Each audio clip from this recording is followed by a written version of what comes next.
కాపరి live show snap masala episode number 69.3కి అందరికీ స్వాగతం. నేను మీ కాపర్ని. యేసుని ఎత్తుటకు చారిత్రక యోహానుని వాడుకున్న బైబిల్, ఇది ఈరోజు అంశము. సీరియస్ టాపిక్కే. సో కామెంట్స్లో కూడా చాలా మంది చెప్తున్నారనమాట. యా ఇది ట్రోలింగ్ కానీ ఇలాంటిది ఏది కాదండి, సీరియస్ టాపిక్ అనమాట. బాప్తిజం ఇచ్చిన యోహాను ఆయన ఏంటి, ఆయన చరిత్రలో ఆయన గురించి ఎలా ఉంది, బైబుల్ యోహానుని ఎలా వాడుకుంది యేసుని ఎత్తడానికి, మీరు బైబిల్ని చదివితే ప్రాపర్గా ఆర్డర్లో ఇది ఎంత స్పష్టంగా కనిపిస్తుంది అనేది నేను మీకు చూపిస్తా పిక్చర్ని మొత్తం. మామూలుగా బైబిల్ చదివితే మీకు ఇది అర్థం కాదు. బైబిల్ని అనేక మార్లు చదివి అప్పుడు డౌట్ వస్తుంది అనమాట, ఇదేదో తేడాగా ఉందని చెప్పేసి, అంతేగాని మామూలుగా రాదనమాట. సో మీకు ఒక సెక్షన్ తీసుకొని ఒక్క యోహాను పాత్రను మాత్రం ఐసోలేట్ చేసి ఆ పాత్ర గురించి బైబిల్ ఏం చెప్తుంది, ఎలా చెప్తుందని చెప్పేసి మొత్తం నిశ్చితంగా పరిశీలిస్తే అప్పుడు మీకు పిక్చర్ కనిపిస్తుంది. ఇంతేకాకుండా చరిత్రలో యోహాను పాత్ర ఏంటనే దాన్ని కూడా తీసుకున్నాం అనుకోండి, మీకు అప్పుడు తేటతెల్లం అయిపోతుంది అనమాట. యోహాన్ అనే ఒక పాత్రని బైబిల్ ఎలా వాడుకుంది అని చెప్పేసి, వాడిపోక ముందే వాడుకో అంటారు కదా, ఆ వాడుకోవడం అనమాట, లిటరల్గా వాడుకుంది.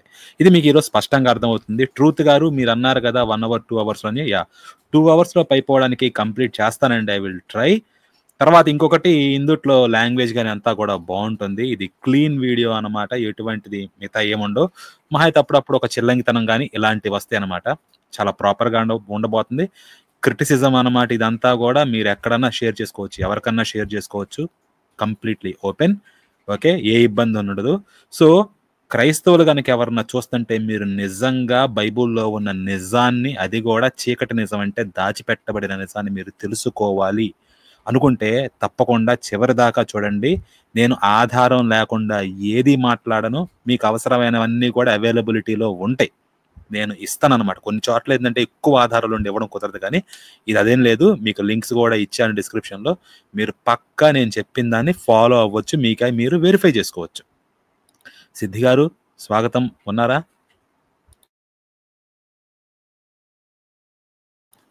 మీ వాయిస్ రావట్లేదండి, మీరు మ్యూట్లో ఉన్నారు. ఓకే, డాక్టర్ గారు కూడా వచ్చారు. గుడ్ ఈవినింగ్ అండి, శుభ సాయంత్రం. యా, సో యోహాను మీద అండి ఈరోజు ఉండబోతుంది కంప్లీట్గా. బైబుల్లో అసలు యోహాన్ ఏంటి, ఆ బాప్తిజం ఇచ్చే యోహాన్ ఇద్దరు ఉంటారండి ఫేమస్గా. శిష్యుడు అపోస్తలుడైన యోహాను ఒకళ్ళు, బాప్తిజం ఇచ్చే యోహాను ఒకళ్ళు. వీళ్ళిద్దరూ ఒకటి కాదు, మీరు పొరపాటు పడతారనమాట. యోహాను అంటారు. యోహాను సువార్తని రాసింది అపోస్తలుడైన యోహాను అని చెప్పేసి ఒపీనియన్, చెప్పుకోవాలి అతను ఎక్కడ అట్లా రాసినట్లు, బట్ పాపులర్ ఒపీనియన్ అనమాట. అలాగే ప్రకటన గ్రంథంలో, లేకపోతే ప్రత్యక్షత గ్రంథం అనుకోండి, ఏదన్నా అనుకోవచ్చు, అందుట్లో కూడా యోహాను అని ఒకళ్ళు ఉంటారు. ఆయన చెప్పుకోలే ఇతడు ఏ యోహాను అని చెప్పేసి, ఇది కూడా అపోస్తలుడైన యోహానే అంటారు. అంతేగాని బాప్తిజం ఇచ్చే యోహాను ఏ గ్రంథాలు రాయలేదు బైబిల్లో. ఆయన కేవలం ఒక పాత్ర అన్నమాట. 4 సువార్తల్లోనూ ఉంటాడు, 4 సువార్తల్లోనూ డిఫరెంట్ షేడ్స్లో ఉంటాడు అనమాట. ఆ షేడ్స్ అన్ని ఈరోజు మనం చూస్తాము. ఇంతకీ 4 సువార్తలు ఉంటాయండి. మనకి తెలిసిందే, ప్రాపర్గా చూస్తే మొదట మత్తయి సువార్త వస్తుంది, ఆ తర్వాత మార్కు సువార్త, ఆ తర్వాత లూకా, ఆ తర్వాత యోహాను సువార్త వస్తుంది. ఈ 4 సువార్తలు, ఇందులో మూడిటిని సినాప్టిక్ గాస్పెల్స్ అంటారు. సిన్ ఆప్టిక్, ఎస్ఐఎన్ అంటే పాపం, ఎస్వైఎన్ అంటే ఒకే విధంగా ఉండేది అని చెప్పి, సినానిమస్ కానీ లేకపోతే అది గ్రీక్ ఆ పదంలో ఉండేది, మొత్తానికి ఒకే రాగా ఉండేదని. సో 3 సువార్తలు ఒకలా ఉంటాయి, ఒక సువార్త డిఫరెంట్గా ఉంటుంది. 3 ఏమేంటి అంటే మత్తయి, మార్కు, లూకా. 4వది ఏంటంటే యోహాను సువార్త అనమాట. ఎందుకు ఉంటాయి అని చెప్పేసి మీరు అవి చదివితే అర్థమవుతుంది అనమాట. వాటి థీమ్ అంతా కూడా డిఫరెంట్గా ఉంటుంది, వాటిలో కాంట్రాడిక్షన్స్ కానీ ఇవన్నీ ఉండనే ఉంటాయి, వాటిని కూడా చూపిస్తాను.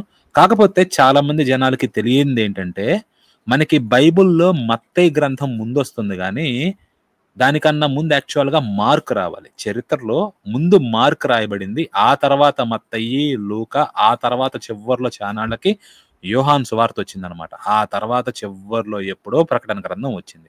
ఈ పత్రికలు కానీ ఇవన్నీ కూడా ఈ మధ్యలో రాయబడ్డాయి, పత్రికలు ముందు రాయబడ్డాయి, ఇట్లా వచ్చిందనమాట హిస్టారికల్గా మీరు ఈవెంట్స్ చూసుకుంటే. సో మీకు అర్థం కావడానికి యోహాను పాత్రని ఎట్లా వీళ్ళు యాడ్ చేసుకుంటూ వచ్చారనేది, మోల్డ్ చేసుకుంటూ వచ్చారనేది చూడడానికి మనం మార్కు సువార్త దగ్గర మొదలుపెట్టి నెక్స్ట్ మత్తయికి, తర్వాత లూకాకి, తర్వాత యోహానికి వెళ్దాం. ఫాస్ట్ కానీ చేద్దాం, బైబిల్ వచనాలు చదవడమేనమాట. సో యోహాను వాడుకొనుటకు కేవలం ఒక ఉపకరణం. 10వ అధ్యాయంలో వస్తుందన్నమాట. తర్వాత చివరిలోకి వెళ్ళి 40 నుంచి 42 వచనాలు. యోర్దాను అద్దరిని యోహాను మొదట బాప్తిజం ఇచ్చుచుండిన స్థలమునకు ఆయన తిరిగి వెళ్ళి, యేసు ఎక్కడైతే యోహాను బాప్తిజం ఇస్తున్నాడో అక్కడికి తిరిగి వెళ్ళి అక్కడ ఉన్నాడు. అనేకులు ఆయన యొద్దకు వచ్చి, యేసు దగ్గరకు వచ్చి, యోహాను ఏ సూచక క్రియ చేయలేదు గాని ఈయన అంటే ఎవరు, యేసు గూర్చి యోహాను చెప్పిన సంగతులు అన్నీయూ సత్యమైనవనిది. యోహాన్ ఏ సూచక క్రియలు చేయలేదబ్బా, కానీ ఆయన నీ గురించి ఏవైతే చెప్పాడో మొత్తం సత్యం అయిపోయినాయి. అక్కడ అనేకులు ఆయన యందు విశ్వాసం ఉంచిరి. డన్. యోహాన్ ఏం చేయలేదు కానీ నీది మాత్రం మొత్తం నిజమైపోయినాయి. కాబట్టి ఇప్పుడు ఈయన యేసుని నమ్మారన్నమాట. ఇంతే. ఇక్కడతోటి యోహాను చాప్టర్ క్లోజ్ అండి. ఓకే, ఇప్పుడు యోహాను గురించి ఆయన పుట్టుకు కానీ, ఆయన చనిపోవడం కానీ, ఆయన బాప్తిజం ఇవ్వడం కానీ, ఆయన చెరలో పడ్డం కానీ, మిగతా సువార్తలకు అన్నిటికీ రాయడానికి కూడా టైం దొరికింది, ఖాళీ దొరికింది. కానీ యోహాను సువార్తకు మాత్రం రాయడానికి దొరకల. చివరిలో ఏమంటుందో తెలుసా?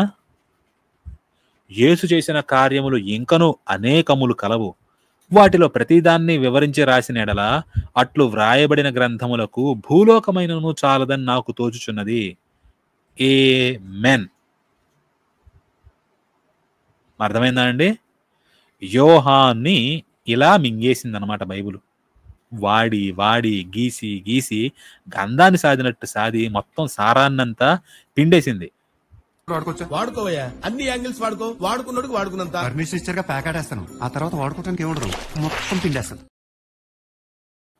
అర్థమైంది కదా అండి? ఇది జరిగింది. మహర్షి గారు, ఎనీ థాట్స్? ఏం లేవండి.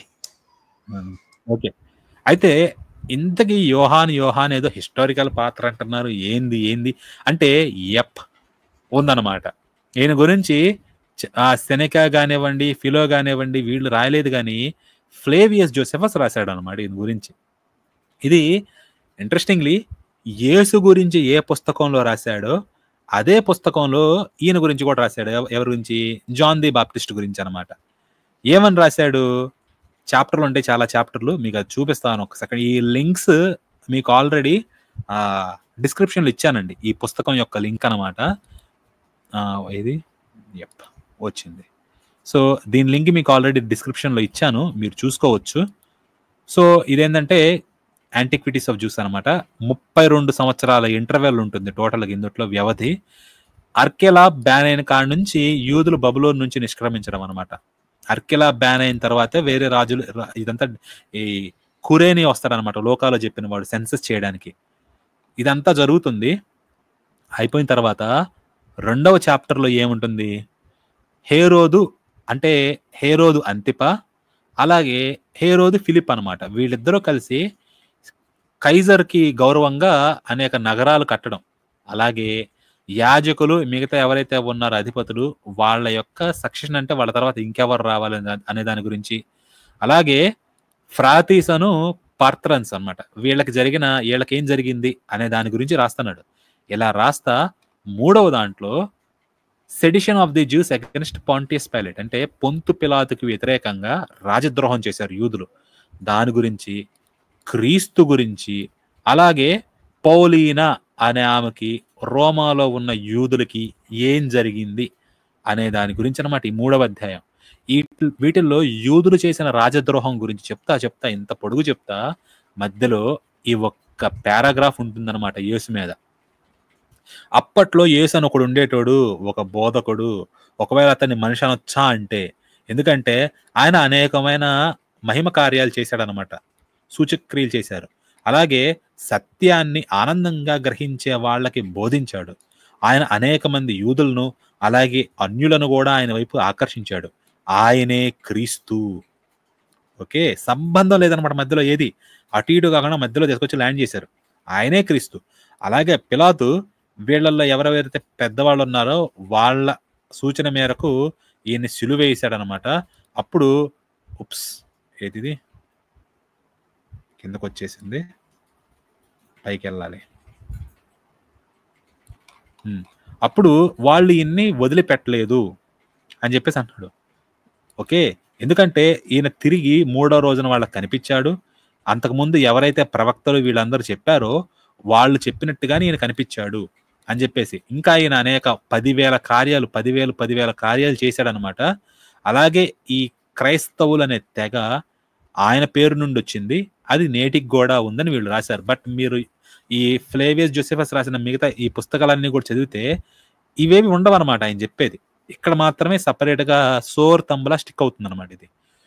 సో ఇది కంప్లీట్ ఇంటర్పోలేషన్. దీని తర్వాత ఈ పౌలీనాకి జరిగిందనమాట. అబౌట్ ది సేమ్ టైం అంటే ఏంటి, పైన యూదులు ఎప్పుడైతే తిరుగుబాటు చేశారో ఇదే టైంలో ఇక్కడ ఇంకోటి కూడా జరిగిందనమాట. ఇప్పుడు చూడండి, పైన ఏంటంటే పొంతు పిలాతుకి వ్యతిరేకంగా తిరుగుబాటు చేసినందుకు యూదులకి బాగా వాయింపు అవుతుంది అనమాట. అలాగే దాదాపు ఇదే సమయంలో ఈ యూదుల పైన ఇంకొక ఉపద్రవం వచ్చి పడింది అని చెప్తున్నాడు ఇక్కడ. ఓకే, పైన యూదుల ఉపద్రవం, యూదుల ఉపద్రవం, ఈ మధ్యలో తీసుకొచ్చి యేసు పారాగ్రాఫ్ని ఇరికిచ్చారన్నమాట ఇంటర్పోలేషన్ అనేది. ఇదే యేసుకున్న ఏకైక చారిత్రక ఆధారం ఈ ఇరికించడం అనేది. అందుకే ఆయన ఆధారం లేదనేది అన్నమాట. ఓకే, సో ఈ పౌలీనా కథ చాలా ఇంట్రెస్టింగ్ గా ఉంటుంది. ఎవరైనా చదవాలనుకున్న వాళ్ళు చదవచ్చు. ఓకే, ఈమె మంచి స్త్రీ అనమాట. ఈమెను ట్రాప్ చేయాలని చూస్తాడు, డబ్బులు ఇస్తానంటాడు, ఈమె లొంగకపోతే ఒక దేవుని ఆలయంలోకి పిలిపించి అక్కడ స్త్రీ చేత కానీ రకరకాల గిమ్మికులేసి దేవుడు నిన్ను పిలిచాడు, రాత్రి నీతోటి మాట్లాడతాడంట అని చెప్పి ఆలయంలోకి పంపించి తలుపులేస్తాడు. ఆలయంలో విగ్రహం వెనకాల నుంచి వీడు వస్తాడు అనమాట. మళ్ళీ చీకట్లో ఉంటుంది మొత్తం, నేను దేవుడిని అని చెప్పుకొని వచ్చి ఈమెతోటి పోతాడు. ఎంత స్టోరీ జరుగుతుంది ఎట్లాగనేది. సో ఈ స్టోరీ ఇదంతా అయిపోతుంది అనమాట. ఇట్లా 4వది ఏంటంటే సమరయులు ఎట్లా అల్లరి చేశారు, ఎలా పిలాతు వాళ్ళలో చాలా మందిని లేపేశాడు, ఎలా పిలాతు పైన మిగతా వాళ్ళు అంటే దాన్ని ఏమంటారు ఆరోపణ చేశారు. అలాగే మిగతా చర్యలు అనమాట. ఈ 4వ అధ్యాయం కూడా ఇదంతా అయిపోతుంది. ఓకే, ఇది మనకి ఇంపార్టెంట్ కాదు. 5వ అధ్యాయం అనమాట ఇక్కడ ఇంపార్టెంట్. హేరోదు ది టెట్రార్క్ అంటే చతుర్థాధిపతి అయిన హేరోదు, అరెతాస్ అంటే అరేబియా రాజు అయిన అరెతాస్ తోటి, అరెతా అంటారనమాట మీరు ప్రాపర్గా చెప్పాలంటే, అరెతా తోటి యుద్ధం ఎట్లా చేశాడు, ఎందుకు చేశాడు అనమాట. Okay, and is beaten by him, ఓడిపోయాడు మళ్ళీ. Also concerning the death of John the Baptist, యేసుని ఆ 18వ అధ్యాయంలో ఈ పుస్తకంలో చాప్టర్ 3లో ఆ 3వ పారాగ్రాఫ్లో అటు ఇటు కాకుండా తీసుకొచ్చి పెట్టారు, ఇరికిచ్చారు. కానీ ఇక్కడ బాప్తిజం ఇచ్చి యోహాను గురించి చెప్పడానికి చాలా అర్థం ఉంది ఇక్కడ, ఇంపార్టెంట్ అన్నమాట. ఎందుకంటే చూడండి ఏం చెప్పారు, ఎందుకు చెప్పారు అనేది మీకు కూడా అర్థమవుతుంది. ఇలాగే వేరేది కూడా ఉంటుంది అనమాట. ఓకే, హెరోద్ అగ్రిప్పా గురించి, ఆ తర్వాతే హెరోద్ ది గ్రేట్ గురించి మీకు చూపిస్తా. ఓకే, దాదాపు ఇదే సమయంలో అరేబియా పెట్రియా రాజైన అరెత అలాగే హేరోదు కూడా ఒక విషయమై గొడవ పడ్డారు. ఎలా వస్తుంది, పైన ఇవన్నీ జరిగిన టైంలోనే హేరోదుకి అలాగే ఈ రాజుకి గొడవ అయింది. హేరోద్ ది టెట్రార్క్ అంటే చతుర్థాధిపతి అయిన హేరోదు అంతిప అరెత కూతురుని పెళ్లి చేసుకున్నాడు. ఈ రాజు యొక్క కూతుర్ని పెళ్లి చేసుకున్నాడు, కలిసి చాలా కాలం జీవించాడు. కాకపోతే వీడు ఒకసారి రోమ్ దగ్గర ఉన్నప్పుడు హేరోదు తోటి కలిసి ఉన్నాడు అనమాట. ఈ హేరోదు ఎవరు, హేరోదు ఫిలిప్ అంటారు. 2 ఫిలిప్లు ఉన్నారు, ఇందాక మీకు చెప్పింది గుర్తుంటే. చతుర్థాధిపతి అయిన ఫిలిప్ ఒకడు, ఇందాక ఈ బుక్ లో చూపించాను కదా కలిసి నగరాలు కట్టారని, ఆ ఫిలిప్ ఒకడు. ఈ ఫిలిప్ వేరేవాడు, వాడు ఒకటి కాదు, వీళ్ళందరూ అన్నదమ్ముళ్ళే. ఓకే, సో రాజు కాని ఫిలిప్ తోటి ఉన్నాడు అనమాట ఇప్పుడు. ఓకే, వీడు కూడా వాడి తమ్ముడే, కాకపోతే ఒకే తల్లికి చెందినవారు కాదు. ఎందుకంటే ఈ ఫిలిప్ అనేవాడు సిమోను అనే ప్రధాన యాజకుడు కూతురికి పుట్టినవాడు అనమాట. ఓకే, అయితే ఈ అంతిప అనేవాడు చతుర్థాధిపతి అంతిప హేరోదు ఈ హేరోదియా తోటి ప్రేమలో పడ్డాడు. ఓకే, ఈ ఫిలిప్ భార్య అయిన హేరోదియా తోటి ప్రేమలో పడ్డాడు. ఇది ఈ చివరిలో చెప్పిన హేరోదు ఎవరైతే ఉన్నాడో హేరోదు ఫిలిప్ వాడి భార్య అనమాట. ఈమె అరిస్టోబులస్ అనే కూతురు. అరిస్టోబులస్ ఎవరంటే హేరోద్ ది గ్రేట్ కొడుకు అనమాట. హేరోద్ ది గ్రేట్ యొక్క మనవరాలు ఈమె. ఓకే, సో ఇదంతా జరిగింది. దేర్ బ్రదర్, వీళ్ళందరూ కూడా హేరోదు కొడుకులు. ఈ అరిస్టోబులస్ అనేటోడు వీళ్ళ అన్న తమ్ముడు ఎవరో ఒకళ్ళు. ఈ అరిస్టోబులస్ కూతురు అనమాట, అంటే సొంత అన్నో తమ్ముడో యొక్క కూతురు అనమాట ఈ హేరోదియా. ఆమెనే ఫిలిప్ పెళ్లి చేసుకున్నాడు. ఫిలిప్ దగ్గర నుంచి ఇప్పుడు ఇంకొక అన్న అంతిప ఉంచుకున్నాడు అనమాట. ఇది జరిగింది. అలాగే ఈమె అగ్రిప్ప యొక్క అక్కో చెల్లు ఎవరో మొత్తానికి. సో ఈమెతోటి పెళ్లి గురించి మాట్లాడాడు. ఎవరు?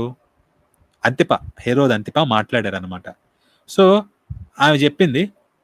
సో ఒప్పుకుందనమాట. తర్వాత ఏంటంటే నువ్వు ఉండడం ఇదంతా అంటే మారాలి అని చెప్పేసి, ఈ ఫిలిప్ను వదిలేసి నా దగ్గరికి వచ్చేయి అని చెప్పేసి చెప్తున్నాడు అనమాట. ఎలా? నేను రోమ్కి వెళ్తున్నాను, రోమ్ దగ్గర నుంచి తిరిగి రాగానే నువ్వు నా దగ్గరకు వచ్చేసేయి అని అన్నాడు. ఇతను రోమ్కి వెళ్తున్నాడు. అప్పట్లో రోమ్లో ఇతను ఫిలిప్ తోటి ఉన్నాడు. అప్పుడు సంబంధం ఏర్పడింది. నేను రోమ్ నుంచి తిరిగి వచ్చిన తర్వాత నా దగ్గరకు వచ్చేసి అన్నాడు అనమాట.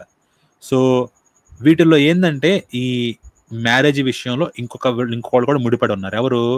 ఈ అరెతా యొక్క అంటే డాటర్ ఎవరైతే ఉన్నారో, ఇతని భార్య ఉంది కదా. యాక్చువల్గా అంతిపాకు ఆల్రెడీ ఒక భార్య ఉంది, రాజు కూతురు అనమాట. ఆమె కూడా అరేబియా రాజు కూతురు. ఈమెతోటి డివోర్స్ ఇచ్చేయాలని చెప్పేసి, ఈమెకి విడాకులు ఇచ్చేసి అప్పుడు నేను దగ్గరకు వస్తాను.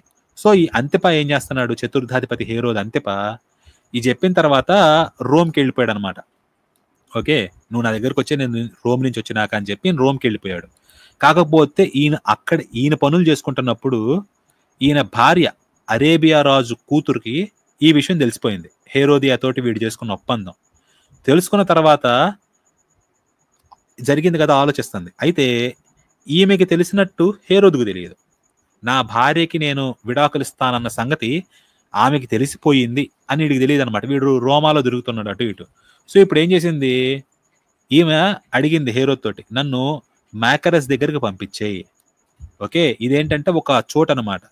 ఈ హేరోద్ యొక్క రాజ్యము అలాగే ఆ అరేబియా రాజు అరెతాస్ యొక్క రాజ్యం మధ్యలో ఉంటుంది, ఇది బోర్డర్లో. సో నన్ను అక్కడికి పంపించి నాకు అక్కడ వెళ్ళాలని ఉంది అని చెప్పి పంపించమంది.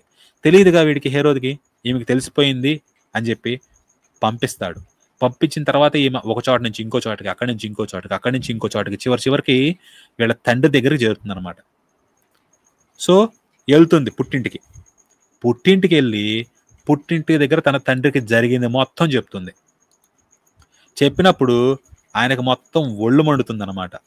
ఓకే, సో ఇదంతా ఇక్కడ హేరోద్ ఇక్కడ తండ్రి దగ్గరికి రావడం అనమాట. వచ్చిన తర్వాత మొత్తం చెప్పేసింది. హేరోద్ నాకు విడాకులు ఇవ్వాలనుకుంటున్నాడు, ఆ హేరోద్ నేను ఉంచుకున్నాడు. ఇదంతా చెప్పినప్పుడు ఈ అరెటాస్కి కోపం వస్తుంది. కోపం వచ్చినప్పుడు హేరోద్ తోటి యుద్ధం చేస్తాడు. యుద్ధం చేసినప్పుడు జరుగుతుందన్నమాట గొడవ. ఇదంతా కూడా ఇద్దరు కూడా సైన్యాన్ని రేపుతారు, యుద్ధం చేసుకుంటారు. కాకపోతే వీళ్ళే స్వయంగా వెళ్లకుండా వీళ్ళ జనరల్స్ని పంపిస్తారు అనమాట యుద్ధం చేయడానికి. చేసినప్పుడు ఆ యుద్ధంలో హేరోదు ఆర్మీ ఓడిపోతుంది. ఇది జరిగింది. హేరోదు చతుర్థాధిపతి అయిన హేరోదు అరెతాతోటి, ఎవరు? అరేబియా రాజు అయిన అరెతాతోటి పోటీ పడ్డప్పుడు హేరోదు ఓడిపోయాడు. ఇప్పుడు ఏంటి జరిగింది? ఇది కీలకం. ఓకే, సో ఇక్కడ లోపల ఇదంతా కాజెస్ చెప్తాడనమాట, ఎవరెవరు అని చెప్పేసి. ఎందుకు ఓడిపోయాడంటే వీళ్ళ సైడ్ సైన్యం సరిగ్గా లేదనమాట, ఓడిపోయాడు.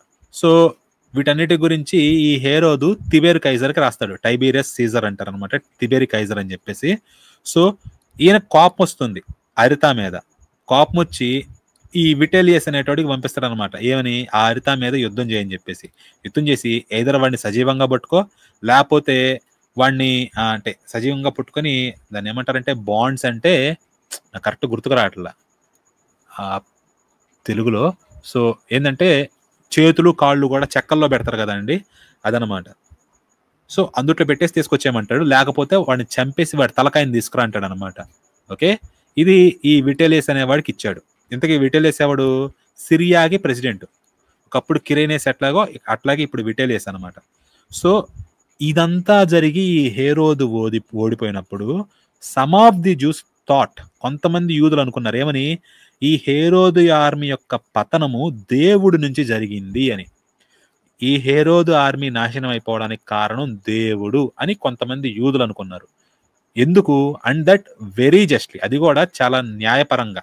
ఎందుకు అనుకున్నారంటే as a punishment of what he did against John, that was called the Baptist. బాప్తిజం ఇచ్చు యోహాను అను ఒక అతనికి ఇతడు ఏం చేశాడో దానికి పనిష్మెంట్గా, దానికి శిక్షగా దేవుడు ఇతని ఆర్మీని నాశనం చేశాడు అని అప్పట్లో యూదులు అనుకున్నారు. ఎందుకు ఇది ఇంతకీ ఏం చేశాడనే దాన్ని మెన్షన్ చేస్తే ఈ కంటెక్స్ట్ ఇదనమాట. ఇద్దరు రాజులు కొట్టుకున్నారు, ఒకడు ఓడిపోయాడు, వీడు ఓడిపోవడానికి కారణం జనాలు ఇది అనుకున్నారు. ఇంతకీ ఏం జరిగింది అంటే ఫర్ హేరోదు స్లూ హిమ్, హేరోదు చంపాడు. ఎప్పుడు? సుమారుగా AD 32. కాకపోతే మనకి వీళ్ళు చెప్పేది ఏంటంటే AD 30 ఆ టైంకే యేసు చనిపోయాడు కదా. మరి యేసు బాప్తిజం ఎలా తీసుకున్నాడు, ఇవన్నీ కూడా క్వశ్చన్స్ వస్తాయి అనమాట. యోహాన్ ఎప్పుడు ఇచ్చాడు, ఇదంతా. సో ఇది మనకి టైంలో కొంచెం తేడా ఉంది, ఎప్పుడు జరిగింది ఏందనేది. దీని గురించి మళ్ళీ ఇంకోసారి మాట్లాడుకుందాం. సో దాదాపు ఈ టైంలో ఏంటంటే ఇతడు ఒక గుడ్ మ్యాన్, మంచోడు. And commanded the juice to exercise virtue, నీతిని అనుసరించి బ్రతకమని యూదుల్ని కమాండ్ చేశాడు అనమాట. అంటే బాగా మంచి ఫాలోయింగ్ ఉంది, హిస్టారికల్ ఫిగర్ అనమాట, ఐకాన్ అని చెప్పుకోవచ్చు మీకు ఒక రకంగా చెప్పాలంటే. చాలా ఫేమస్ పర్సనాలిటీ. యూదులందరూ కూడా ఇతని మాటని వినేవాళ్ళు అనమాట. ఓకే, ఇతనేంది మంచిగా బతకండి, both as to righteousness towards one another, అంటే ఒకళ్ళ పట్ల ఒకళ్ళకి నీతిగా న్యాయంగా ఉండేలాగా, అలాగే దేవుని పట్ల కూడా విశ్వాసము భక్తితోటి ఉండేలా ఇతడు బోధించేవాడు అనమాట, ప్రీచింగ్ చేసేటోడు. And so to come to baptism, అందుకని న్యాయంగా నడుచుకుంటా దేవుని పట్ల విశ్వాసంతో ఉండేలా బాప్తిజం తీసుకోండి. ఎలా? బాప్తిజం అంటే ఏంటి ఇక్కడ మీనింగ్ యోహాన్ది? ద వాషింగ్ విత్ వాటర్, నీటితోటి స్నానం అనేది would be acceptable to him if they made use of it. వాళ్ళు దాన్ని వాడుకుంటే ఇతనికి అంగీకారం అనమాట. ఇది నీళ్లతోటి బాప్తిజం పొందడం. ఎందుకు? Not in order to the putting away are the remission of some since, పాపాలని తీసివేయడానికి కాదు ఈ నీటి స్నానం అనేది, but for the purification of body, శరీరాన్ని శుద్ధి చేయుటకు ఈ బాప్తిజం నేను ఇస్తుంది. కాకపోతే కండిషన్ ఏంటి? Supposing still that the soul was thoroughly purified beforehand by righteousness. నీ ఆత్మ నీతి చేత పరిశుద్ధం చేయబడింది, ప్యూరిఫై చేయబడింది, పవిత్రం చేయబడింది అనుకుంటే అప్పుడు నీ శరీరాన్ని మాత్రం ఈ నీటితో శుద్ధి చేసుకో. ఇది థీమ్ అనమాట. దీన్ని బట్టి అర్థం ఏంటి? బాప్తిజం ఇదేది లేకుండా, విశ్వాసం ఇదేది లేకుండా కేవలము నీతి చేత ఆత్మ అనేది థరోలీ కంప్లీట్ గా పరిశుద్ధి చేయబడుతుందని చెప్పేసి యోహాన్ చెప్తున్నాడు. ఇది అయిన తరువాత అప్పుడు ఏది నీతి చేత అండి, విశ్వాసం చేత కాదు, నీతి చేత పరిశుద్ధం చేయబడిన తర్వాత అప్పుడు మీ శరీరాన్ని కూడా బాప్తిజం ఇవ్వండి అని యోహాన్ చెప్తున్నాడు. ఇదంతా మనకి సువార్తల్లో మార్చిపడేశారు అనమాట.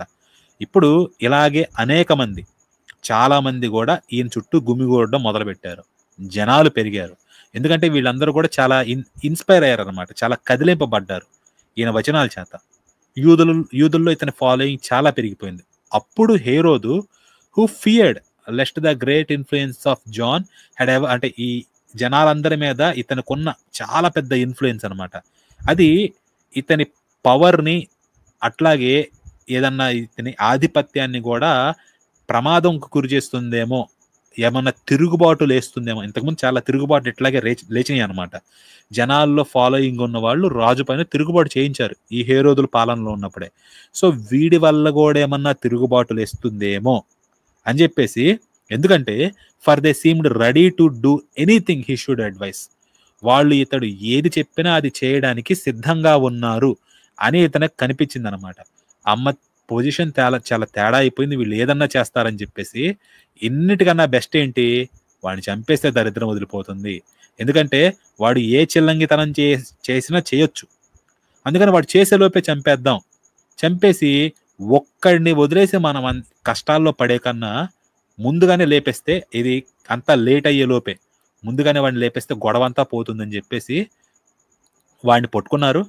బాప్తిజం ఇచ్చే యోహాన్ని జైల్లో పడేశారు. ఓకే, ఎందుకంటే ఈయనకి ఈ హేరోద్ అనేవాడికి బాగా అనుమానం అనమాట, అనుమాన పక్షి. పట్టుకొని జైల్లో పడేసి మేకరస్కి పంపించాడు. ఏ మేకరస్? ఈ భార్య అడిగింది కదా డివోర్స్ ఇస్తాడని తెలిసి నన్ను అక్కడికి పంపించని, అదే స్పాట్కి పంపించేది హేరోద్కి. అట్లాగే అవతల అరేబియా రాజు ఉన్నాడు కదా, అరాటేస్ అని చెప్పేసి, వాళ్ళిద్దరు రాజ్యాలకి మధ్యనున్న ప్రాంతం ఉంది కదా, ఆ ప్రాంతం దగ్గరికి పంపించి అక్కడ చంపేశాడు. కాకపోతే మనకి సువార్తల్లో ఏంటి, యోహాన్ శిష్యులైంది అక్కడ మాట్లాడడం, జైల్లో ఉన్నప్పుడు యేసు దగ్గరికి రావడము, యేసు సమాధానం పంపించడము, తిరిగి యోహాన్ దగ్గరకు తీసుకెళ్ళడము, తర్వాత యోహాన్ జైల్లో ఉన్నప్పుడు హేరోదు పార్టీలు చేసుకుంటుంటే కూతురు వచ్చి నాట్యం చేయడము, తలడగడము, అప్పుడు బంట్రోతుని పంపించి తలకాయని నరికేసి తీసుకొచ్చి ప్లేట్లో పెట్టి కూతురికి ఇవ్వడం, ఇవన్నీ చెప్పారు. లేదండి, వీడు ఎక్కడో రాజ్యం చివర్లో జైల్లో ఉండి అక్కడ చంపేశారు యోహాన్ని. ఇక్కడ ఏంటంటే యోహాను ప్యాలెస్ లోనే ఉన్నట్టుగా చెప్పారనమాట. అర్థమవుతుంది కదా డిఫరెన్స్? అదేది లేదు, ఈయన ఎక్కడికో మూలం పంపించారు. ఎందుకంటే ఇక్కడ చంపితే ఇబ్బంది అవుతుంది, దూరంగా పంపించి లేపేయాలి అని చెప్పేసి దూరంగా పంపించి మ్యాకరస్ కి అక్కడ యోహాను తలకాయ కొట్టారు. అర్థమవుతుందా? అది రెండింటికి డిఫరెన్స్, అది తలకాయ కొట్టేశారు. Now the juice had an opinion. ఇప్పుడు యూదులకు ఒక ఒపీనియన్ ఏర్పడింది అనమాట. ఏమని? ఈ హేరోదు యొక్క ఆర్మీ సైన్యం పతనం అయిపోవడం అనేది దేవుని దగ్గర నుంచి వచ్చిన శిక్ష. ఎందుకంటే దేవునికి ఈ హేరోద్ అంటే బాగా చిరాకు పుట్టిందనమాట, కోపం వచ్చింది. ఓకే, అసహ్యం వేసింది. అందుకని హేరోద్ ఆర్మీని లేపేశాడు. ఇది ఫ్లేవియస్ జోసెఫస్ రాశాడు. ఇది కంటెక్స్ట్ అండి, చరిత్రలో జరిగిన ఘటనని చెప్తా, జనాలు ఏమనుకుంటున్నారని చెప్తా, ఎందుకు అనుకుంటున్నారో ఇదంతా చెప్పాడు. రైట్? సో ఇది జరిగింది. దీని తరువాత ఈ మిగతా చిన్న యాక్షన్ ఉంటుంది. కానీ ఇదంతా కూడా అయిపోయిన తర్వాత ఇక్కడ చూడండి, ఈ హేరోదు యొక్క ఫ్యామిలీ ఇదంతా ఏంటి అని చెప్పేసి చెప్తాడు. ఇది కొంచెం మీరు గమనించాలి. ఇందాక అన్నాను కదా సలోమే అని చెప్పేసి, ఆమె గురించి ఎందుకు వచ్చింది, ఎట్లా వచ్చింది, ఇదంతా కూడా. సో ఇక్కడ చూడాల్సి ఉంటుంది మీరు. ఎక్కడ ఇదంతా కూడా మనం చూపిస్తా. ఏదంటే హేరోద్ ది గ్రేట్, వీడు ప్రధానమైన వాడు అనమాట.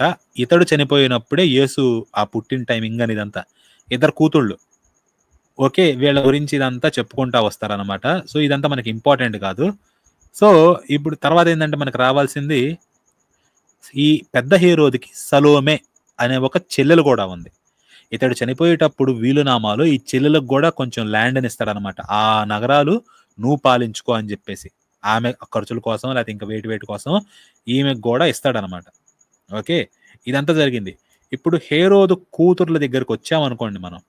ఓకే, ఇక్కడికి వస్తే ఏముంటుందంటే మనం కిందకు వద్దాం ఉండండి, మీకు ఇంపార్టెంట్ దగ్గర చూపిద్దాం. మొత్తం చూపించడం అంటే టైం పడుతుంది అనమాట. ఇదిగోండి ఇక్కడ వస్తుంది. సో అరిస్టోబులస్ అంటే ఎవరు? హేరోదియ తండ్రి. ఇంత తలకాయ కొట్టించమని అడిగింది కదా హేరోదియ, ఆమె కూతురు నాట్యం చేస్తే, ఆ హేరోదియ తండ్రి అరిస్టోబులస్ అనమాట. వీడికి అగ్రిప్ప అని ఇంకొక కొడుకున్నాడు, కొడుకు కాదు తమ్ముడు ఉన్నాడు.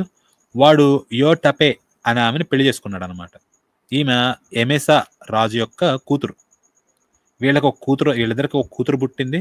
ఆమెకు కూడా చెవుడు, ఆమె పేరు కూడా యోటపే. సో అట్లాగే ఏంటంటే వీళ్ళందరూ కూడా ఇతని పురుషులు అనమాట హేరోదు వంశంలో. అప్పుడు హేరోదియా వీళ్ళ సిస్టర్ అనమాట ఏం చేసింది, హేరోదు ది ఫిలిప్ని పెళ్లి చేసుకుంది. ఓకే, హేరోద్ ది ఫిలిప్ ఎవరు? చతుర్థాధిపతి కాదు, ఇంకో ఫిలిప్ అనమాట. వీడిని పెళ్లి చేసుకుంది. వీడు కూడా హేరోద్ ది గ్రేట్ కొడుకే. ఓకే, ఇది జరిగిన తర్వాత ఏమైంది, వీళ్ళిద్దరి పెళ్లిలో నుంచి సలోమే అనే ఆమె పుట్టింది. ఈమెనమాట నాట్యం చేసేది. ఈమె పేరు సలోమే. బైబిల్లో ఈ పేరు చెప్పలా, మనం హిస్టరీలోంచి తీసుకొచ్చి హేరోది కూతురు ఎవరంటే సలోమే అనమాట. ఈమె ఫిలిప్కి ఈమెకి ఉందన్నమాట లింకు. ఆమె ఫిలిప్కి పుట్టింది ఈ సలోమే. ఈమెను ఏం చేస్తున్నారు, ఈమె పుట్టిన తర్వాత, ఎవరు? సలోమే పుట్టిన తర్వాత హేరోదియా ఈ దేశంలో చట్టం గిట్టం ఏవైతే ఉన్నాయో వాటన్నిటిని కూడా కాలదని ఆమె హస్బెండ్ నుంచి డివోర్స్ ఆమె ఇచ్చేసుకుని, వాడు బతికే ఉన్నా నాకు అక్కర్లేదు నువ్వు అని చెప్పేసి ఫిలిప్ను వదిలేసి హేరోద్ అంతిపని పెళ్లి చేసుకుంది. హేరోద్ అంతిప ఎవరు? హర్ హస్బెండ్స్ బ్రదర్ అనమాట. హేరోద్ ఫిలిప్ ఉన్నాడు కదా, వాడన్న. వీళ్ళిద్దరు ఎవరు? మళ్ళీ బాబాయ్లు లేకపోతే ఇంకెట్లో ఈ వరుస అవుతారనమాట. వీడు చతుర్థాధిపతి గలిలయకి. ఈ ఫిలిప్ ఏ అధిపతి కాదనమాట. చతుర్థాధిపతి అయిన ఫిలిప్ ఇంకొకడు ఉన్నాడు మనకి వేరే చోట. ఓకే, మరి ఇప్పుడు ఈ కూతురు ఏం చేసింది, ఈ సలోమే తిరిగి ఫిలిప్ని పెళ్లి చేసుకుంది. ఎవడు? చతుర్థాధిపతి అయిన ఫిలిప్ని. ముగ్గురండి అన్నదమ్ముళ్ళు. చతుర్థాధిపతి అయిన అంతిప, చతుర్థాధిపతి అయిన ఫిలిప్పు, మామూలు ఫిలిప్పుని హేరోదియా పెళ్లి చేసుకుంది. కూతుర్ని కన్న తర్వాత మామూలు ఫిలిప్పుని వదిలేసి అంతిప, చతుర్థాధిపతి అయిన అంతిపాని పెళ్లి చేసుకుంది. మరి ఈ కూతురు ఏం చేసింది, చతుర్థాధిపతి అయిన ఫిలిప్ని పెళ్లి చేసుకుంది. ఇంతకీ మామూలు ఫిలిప్ ఏమైపోయాడు, వాడు చచ్చాడు తర్వాత ఎప్పుడో. ఓకే, దాని తర్వాత ఇప్పుడు ఈ చతుర్థాధిపతి అయిన ఫిలిప్ కూడా చచ్చిపోయాడు అనమాట. ఓకే, చచ్చిపోయిన తర్వాత ఈ అరిస్టోబులస్ కొడుకు బ్రదర్ అరిస్టోబులస్ ఉన్నాడు కదా, వీడు పెళ్లి చేసుకున్నాడు అనమాట. మళ్ళీ అర్థమవుతుంది అరిస్టోబులస్ ఎవరో. అరిస్టోబులస్ కూతురు హేరోదియా, హేరోదియా కూతురు సలోమే. ఈ సలోమే ఎవరిని చేసుకుంది? తాతని పెళ్లి చేసుకుంది. అది జరుగుతుంది. ఈ సలోమే ముందు బాబాయిని పెళ్లి చేసుకుంది, బాబాయిను లేకపోతే పెదనాన్న ఎవరినో, వాడు చచ్చిపోయిన తర్వాత తాతని పెళ్లి చేసుకుంది అనమాట. ఓకే, ఇది జరిగింది. సో వీళ్ళకి ఏంటంటే ముగ్గురు కొడుకులు పుట్టారు, హేరోదు, అగ్రిప్ప, అరిస్టోబులస్. సో ఈ తర్వాత కంటిన్యూ అవుతుంది. ఇది సలోమే అండి. ఈ తర్వాత స్టోరీ వెళ్ళిపోతుంది అనమాట. మనకి ఇప్పుడు అది ఇంపార్టెంట్ కాదు. ఈ సలోమే పాత్ర చేస్తే నాట్యం చేయించి యోహాను తలడిగింది, అది ఇదంతా చెప్పాడు. బట్ మనకి జోసెఫస్ ఇట్లాంటిది ఏది అసలు మెన్షన్ చేయాలి, అసలు దీనికి సంబంధమే లేదు. యోహాను ఎందుకు చచ్చిపోయాడంటే యోహాను ఫాలోయింగ్ ఎక్కువ ఉంది, జనాలు తిరుగుబాటు చేసేలా ఉన్నారు అని భయపడి జైల్లో పెట్టి వేరే చోటకు పంపించి అక్కడ తలకాయ కొట్టించేస్తాడు వెంటనే. ఎందుకు? ఇంకా టైం గడిస్తే వీళ్ళు తిరుగుబాటు చేస్తారని చెప్పి ముందే తలకాయ కొట్టించేస్తే దరిద్రం వదిలిపోతుంది అని తలగొట్టించేస్తాడు. ఇది జరిగింది మనకి. కానీ సువార్తల్లోకి వస్తే ఏమైంది?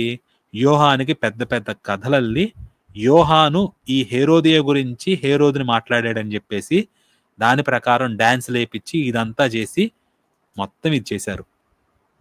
జోసెఫస్ ఇలాంటిది ఏది చెప్పలేదు. అయితే ఇంట్రెస్టింగ్ ఏంటంటే ఇప్పుడు సరే ఈ కథకు కూడా ఒక మూలం ఉంది. ఏంటి?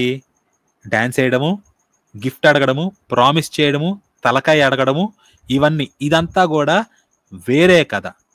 ఆ కథలో నుంచి తీసుకొచ్చుకొని ఇక్కడ యోహానుకి వెళ్ళారనమాట ఆ కథని. ఎప్ అది చూపిస్తాం మీకు. అది ఇంట్రెస్టింగ్ అసలు అన్నిటికన్నా. యోహానికి ఈ కథ ఎట్లా అల్లబడిందంటే దాని లింక్ కూడా ఇచ్చానమాట. పాశ్చాత్య చరిత్రకారులకి వీళ్ళందరికీ కూడా ఆరాధ్యుడు ఎవడంటే హెరోడటస్ అని చెప్పేసి ఉంటుంది. ఒక రకంగా ప్రథమ చారిత్రకారుడు అనమాట. అతడు ఇది వెస్టర్న్ హిస్టరీ కానీ ఇదంతా కూడా ఈ సామాన్య శకానికి పూర్వం బీసీఈలో 4th century దగ్గర ఉన్నాడనమాట. దాదాపు ఒక 400 ఏళ్ళు. ఆ టైంలో ఈ పారసీయులు, గ్రీకు వీళ్ళందరూ కూడా కొట్టుకునే టైంలో ఇతడు హిస్టరీని రాశాడు. హిస్టరీస్ పుస్తకం పేరు. అందుట్లో ఇదిగోండి ఇదనమాట. ఇది బుక్ నెంబర్ 9. ఇందులో 90 దగ్గర నుంచి అంటే ఈ లింక్ మీకు ఇచ్చాను, మీరు వేరేవి కూడా చూసుకోవచ్చు. బుక్ నెంబర్ 9లో ఈ చాప్టర్స్ 90 నుంచి 113 ఉంటాయి అన్నమాట. ఇందుట్లో 108 నుండి 113 వరకు మనకు ముఖ్యం, మిగతావన్నీ కాదు. ఓకేనా? 108 నుంచి 113 వరకు ఏం జరుగుతుందంటే అప్పట్లో ఈ కింగ్ ఎవరంటే ఎగ్జర్సీస్ అంటారు, XERXES. ఇతని పేరు మనకి ఎస్తేరు గ్రంథంలో వస్తుంది అనమాట, అహశ్వేరోషు అని చెప్పి. ఇతని పేరు మనకి సెప్టువజింట్లో చూసాం అనుకోండి, అర్థశహస్త అని చెప్పేసి ఉంటుంది, అర్థ ఎగ్జర్సీస్ అని కూడా ఉంటుంది. ఓకే, ఈ ఎస్తేరు గ్రంథానికి సంబంధించి ఆ అహశ్వేరోషు లేకపోతే ఆ అర్థశహస్త, వాడి పేరు ఇంగ్లీష్లో XERXES. ఇతడు ఒక పర్షియన్ కింగ్. ఇతడు సార్డీస్ దగ్గర ఉన్నాడు అనమాట. అప్పుడు ఎథెన్స్ నుంచి వచ్చాడు. సీ ఫైట్లు అంటే సముద్రపు యుద్ధంలో ఓడిపోయిన తర్వాత ఇక్కడికి వచ్చి ఉన్నాడు అనమాట సార్డీస్ దగ్గర. ఆ తర్వాత ఏంటంటే ఈ సార్డీస్ దగ్గర ఉన్నప్పుడు ఈ మసిస్టస్ అనేవాడి భార్యతోటి మోజులో పడ్డాడు. మసిస్టస్ ఎవరు? ఈ జర్క్సీస్ యొక్క తమ్ముడు, అంటే సొంత తమ్ముడి భార్యతోటి మోహంలో పడ్డాడు అనమాట. చూడండి స్టోరీ ఎడిపోతుందని చెప్పేసి. వీడు కూడా అక్కడే ఉన్నాడు, భార్య కూడా ఆడే ఉంటుంది. ఆ భార్యతోటి మోహంలో పడ్డాడు. కాకపోతే ఎంత ప్రయత్నించినా కానీ ఆమె లొంగడంలా. వీడేమో ఫోర్స్ చేయలేకపోతున్నాడు అనమాట. ఓకే, ఎంత చెప్పినా కానీ నా మాట వింటలేదు అని చెప్పేసి ఫోర్స్ చేయబోతున్నాడు. ఓకే, ఎందుకు? నా తమ్ముడు, వాడి భార్య నేను ఎట్లా ఫోర్స్ చేశాని, అందుకని నయానో భయానో మొత్తానికి లాక్కుందాం అనుకుంటున్నాను. కానీ ఆమె వీడి మాట వింటల్లా. సో ఈ మసిస్టస్ అనేటోడు ఎవడున్నాడో వీడికి కూడా తెలుసు అనమాట, మన మాట ఎవరి మాట వినే రకం కాదని అందరికీ తెలుసు. సో ఇప్పుడు ఏం చేయాలో అర్థం కాక ఒక ప్రాసెస్ని ట్రై చేశాడు. ఏమని? నా కొడుకు డారియస్ని, దర్యావేషుని, బైబిల్లో ఉన్న దర్యావేషు వేరండి, ఈ డారియస్ వేరు.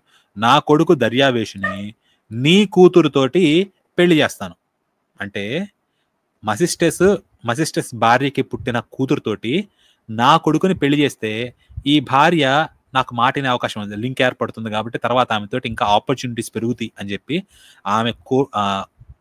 అంటే ఆమె కూతురికి నా కొడుకునిచ్చి పెళ్లి చేస్తాను అని అడిగాడు అనమాట.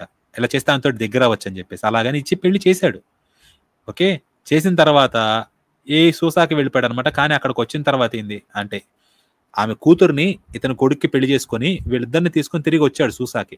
వచ్చిన తర్వాత కోడలతోటి ప్రేమలో పడ్డాడు మళ్ళీ.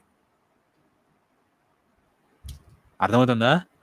ఈ మజిస్టర్స్ భార్యతోటి ప్రేమలో పడి అడిగితే వద్దంది కాబట్టి ఆమె కూతుర్ని ఇతను కొడుక్కి పెళ్లి చేసి ఇప్పుడు ఈ కోడలతోటి పడ్డాడు ప్రేమలో.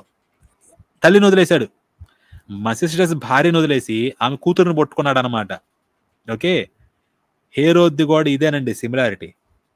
హేరోదు కూడా హేరోదిని తెచ్చి పెట్టుకుంటాడా? పక్కనోడి భార్యని కావాలనుకుంటాడా? వస్తుందా? ఆమె కూతురు డాన్స్ చేస్తే డాన్స్కి బాగా పరోషం అయిపోయి నీకేం మామూలు డాన్సులకు ఇవ్వరండి, హేరోదికి ఆ కూతురుకి కూడా బాగా ఏదో ఉందని చెప్పేసి అలా చిత్రీకరించారనమాట. ఓకే, సో పోలిక. వీడు కూడా అంతే, ఈ కోడలతోటే లవ్లో పడతాడు అనమాట.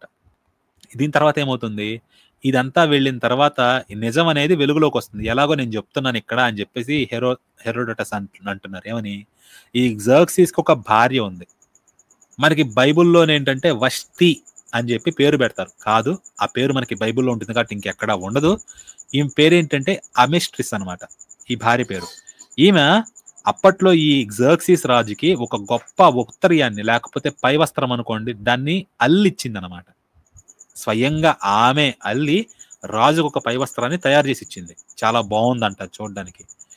ఈ జర్క్సీస్ కూడా నచ్చింది అది. తర్వాత నచ్చి ఎక్కడికి వెళ్ళాడు పట్టుకొని, గర్ల్ అర్తయంతే అంటే ఎవరు? ఈ మసిస్టెస్ అను ఆడి భార్య యొక్క కూతురు అనమాట. తన కొడుక్కి ఇచ్చి పెళ్లి చేశాడు కదా, ఆ కోడల పేరు అర్తయంతే. ఇతని భార్య ఈ జర్క్సీస్ రాణి ఇచ్చిన ఉత్తరీయాన్ని వేసుకొని కోడల దగ్గరికి వెళ్ళాడు. కోడల దగ్గరికి వెళ్ళిన తర్వాత ఆమెతోటి కూడా సంతృప్తి చెంది నీకు ఏం కావాలో అడుగు, ఆమె చేసిన ఫేవర్లన్నిటికి కూడా నీకు ఏం కావాలో అడుగు, నువ్వు ఏది అడిగినా కాదనకుండా ఇస్తాను. గుర్తొస్తుందా మీకు ఎక్కడో ఇదే వచనం విన్నట్టు ఇందాక దాకా? సలోమే లేకపోతే హెరోదే కూతురు డాన్స్ చేస్తే నీకు ఏం కావాలో అడుగు, నువ్వు ఏది అడిగినా కాదనకుండా ఇస్తాను అని అక్కడ హెరోద్ అంటాడు. ఇక్కడ జర్క్సీస్ అంటున్నాడండి 400 ఏళ్ల ముందు హిస్టరీలో. నీకేం కావాలో నువ్వు అడుగు, నువ్వేది అడిగినా కాదనకుండా ఇస్తాను. డైరెక్ట్ అంటే అక్కడ అదే టైంలో అదే ప్లేస్లో. ఓకే, సో ఈమె కుటుంబం అంతా కూడా ఆ చెడుకి బలవ్వాలని ఉంది కాబట్టి ఈమె జర్క్సీస్ తోటి చెప్పింది ఏమని, నేను ఏది అడిగినా అది ఇస్తావా అని అడిగింది. వాడు ఇస్తాను అని ఒట్టు కూడా పెట్టుకున్నాడు. ఇది కూడా ఉంటుంది, ఒట్టు పెట్టుకున్నాడని సువార్తలో ఉంటుంది. సో ఏదో ఒకటి అడుగుతుంది అనుకున్నాడు అనమాట వాడు. ఏదో ఒకటి అడుగుతుందిలే అని చెప్పేసి. కానీ ఆమె ఏమడిగింది? యోహాను తల కావాలందా? లేదు, నాకు ఆ ఉత్తరీయం కావాలని అడిగింది. ఓకే, జర్క్సీస్ ఏమన్నాడు? చాలా కష్టపడ్డాడు, వద్దు ఇదంతా గొడవలు అవుతాయి, ఏదైనా తెలిసిందనుకో మొత్తానికి ఇప్పుడు ఈ అమిస్ట్రెస్ కూడా చాలా ప్రూఫ్ ఉంటుంది అనమాట, ఇదిగో నువ్వు రంకు జరుపుతున్నావు ఎట్లా పక్కనని చెప్పేసి. సో ఇదంతా వద్దు, గొడవ అవుతుందని చెప్పి నీకు ఈ ఉత్తరాయణ వదిలే, నీకు కావాలంటే కొన్ని నగరాలు ఇస్తానన్నాడు అనమాట, బంగారాన్ని ఇస్తానన్నాడు. లేదు, నీకు ఒక సైన్యాన్ని కూడా ఇస్తానంటున్నాడు, నీ సొంతంగా నీ దగ్గర రక్షక భటులను ఇస్తాను, నువ్వు పెట్టుకో ఒక సైన్యాన్ని అని చెప్పేసి. ఎందుకంటే అప్పట్లో ఆర్మీ అనేది చాలా బెస్ట్ గిఫ్ట్ అనమాట. నీ కోసం ఇంత సైన్యాన్ని నీకు బహుమానంగా ఇస్తానని చెప్పేసి. కానీ ఎన్ని ఇస్తానన్నా ఈ మాత్రం కదలలేదనమాట. ఇక చెప్తే ఎంటలేదు కదా అని చెప్పి ఆ ఉత్తరీయాన్ని ఇచ్చేశాడు. ఇస్తే ఈమె అదే ఉత్తరీయాన్ని మేదేసుకొని ఫ్లాంటింగ్ చేయడం మొదలుపెట్టింది అనమాట, జనాల చుట్టూ చూపించడం. చూసావా, రాణి చేసిన ఉత్తరీయాన్ని రాజు నాకిచ్చాడు అని చెప్పేసి అలా మొత్తం చూపించడం మొదలు పెట్టుకుంది. ఏమైంది ఇప్పుడు? రాణికి తెలిసింది ఈ విషయం. తెలిసి ఈ పిల్లనేమనలా. ఓకే, అర్థ ఇంతేని ఏమనలా. ఎందుకు? ఈమెదిగా తప్పు, ఈమె తల్లి ఎవరైతే ఉందో ఆమె ఈ చిల్లంగితనాన్ని చేసి ఆమె ఎఫ్ఐఆర్ పెట్టుకొని దాని కూతురికి ఇచ్చుకుంది ఈ ఉత్తరీయం అని చెప్పేసి ఈమెనుకుంది అనమాట. ఆమె ఇన్నోసెంట్. ఓకే, ఎందుకు? వీడు అడిగాడు రమ్మని, ఆమె రానంది. వీడెంతో ట్రై చేశాడు, ఆమె వినలేదు. ఆమె కూతుర్ని వీడు పెళ్లి చేశాడు అని వీడి కొడుక్కి, అయినా ఆమె వినలేదు. ఆమెను వదిలేసి ఆమె కూతుర్ని పట్టుకున్నాడు. ఆమె కూతురికి ఇచ్చాడు ఈ ఉత్తరీయాన్ని. ఈమెమనుకుంటుంది కూతురుది కాదు తల్లి తప్పని చెప్పి తల్లినే శిక్షించాలనుకుంది. ఆమె ఇన్నోసెంట్, ఆమెకు అసలు ఏ సంబంధము లేదు ఇందుట్లో. సో ఈ మసిస్టస్ భార్యని నాశనం చేయాలనుకుంది అనమాట. హేరోదియా యోహాను నాశనం అనుకుంది కదా, యోహాను తలగొట్టించాలని. ఇక్కడ రాజు భార్య అవతల వాడి భార్యని లేపేయాలనుకుందనమాట. అది డిఫరెన్స్, రాంగ్.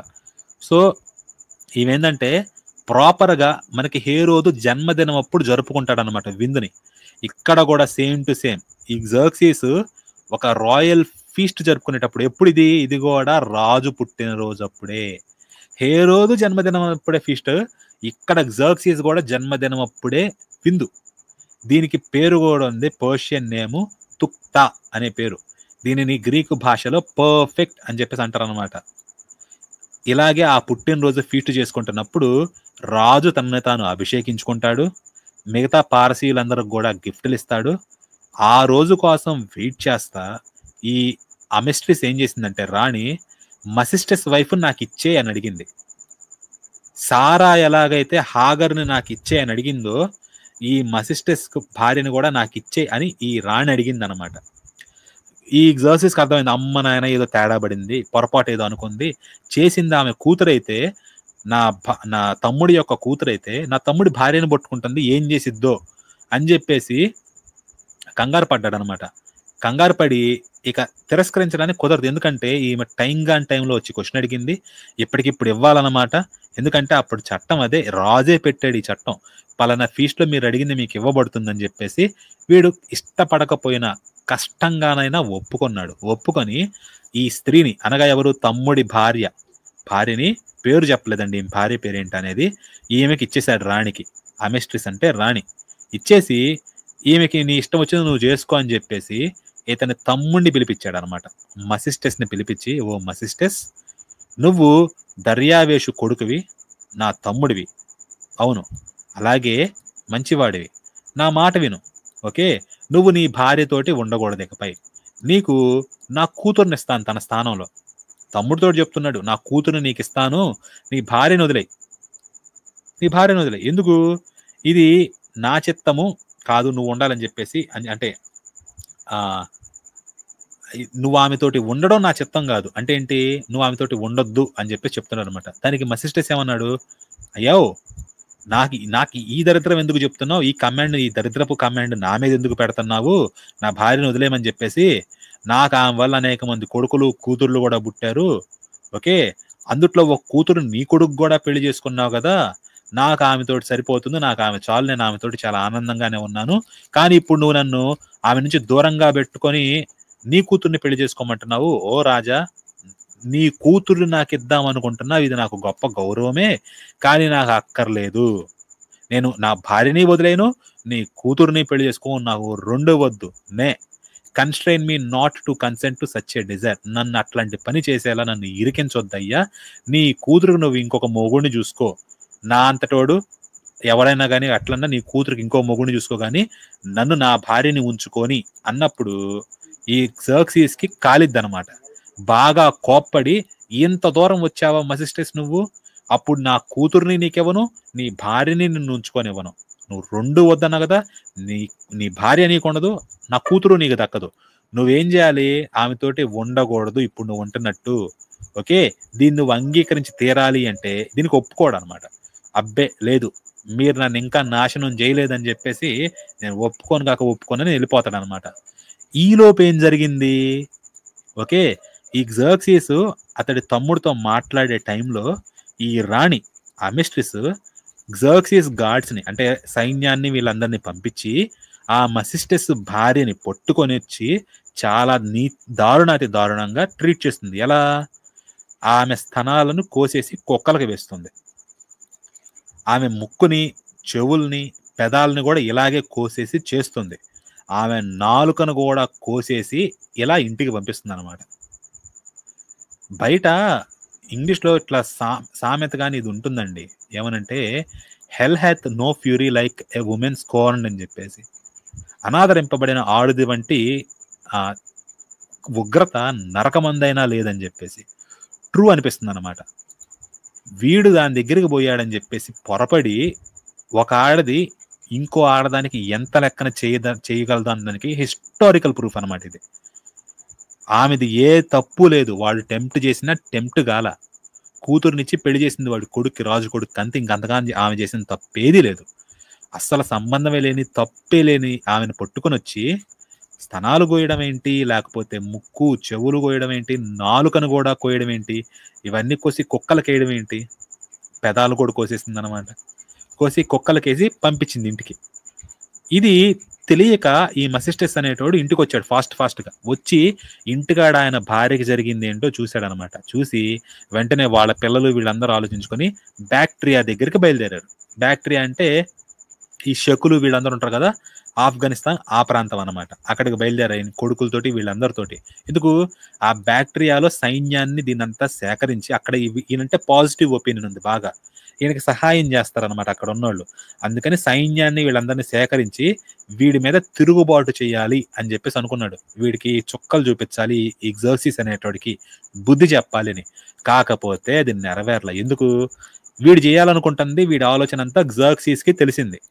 తెలియంగానే వెంటనే వీడి ఆర్మీని పంపించాడు.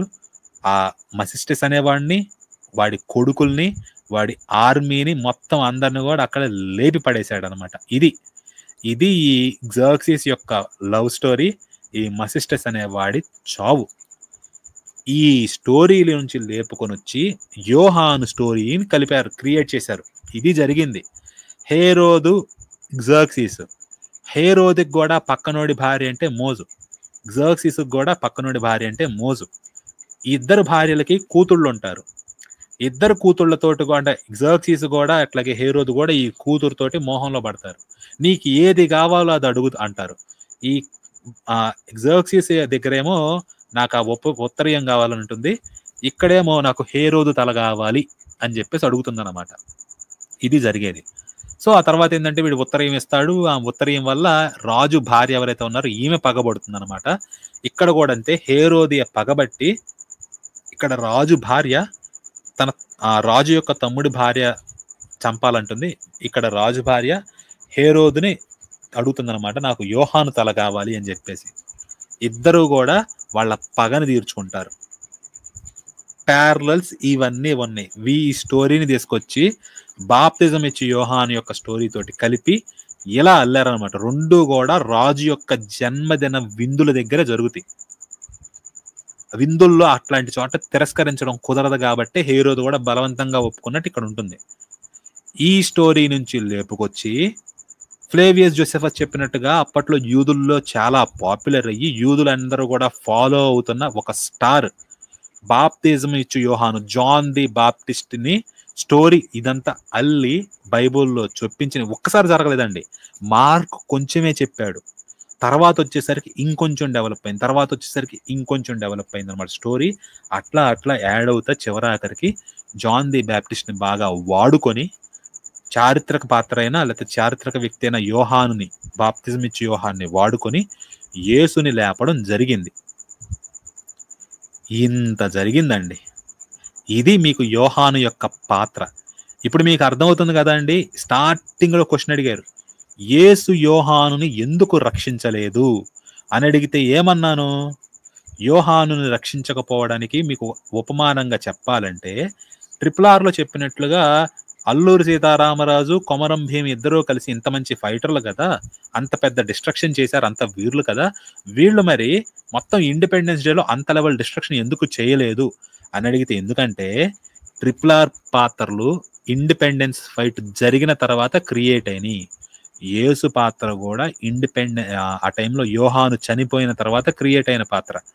మరి ఏం చేస్తాడు, చేయలేడు కదా, యోహాన్ను బతికించలేడు, ఎందుకంటే యోహాన్ చచ్చిపోయాడనే చరిత్ర, బతికించలేడు. అందుకని చెప్పి యోహాను చచ్చిపోవాల్సిందే. యేసు జైల్లో నుండి పౌలును రక్షించగలడేమో కానీ యోహాన్ని రక్షించలేడు. తర్వాత వేరే వాళ్ళని, శవంగా ఉన్న వాళ్ళని కూడా లేపగలడు కానీ యోహానుని మాత్రం లేపలేడు. ఎందుకంటే చరిత్రలో యోహాను లేవలేదు. యేసు లేపితే యేసు ఆ క్యారెక్టర్కే, ఆ స్టోరీకే బొక్కబడుతుంది అనమాట. అందుకని యోహాను చచ్చిన వాడిని చచ్చినట్టే ఉంచారు, లేపలేరు.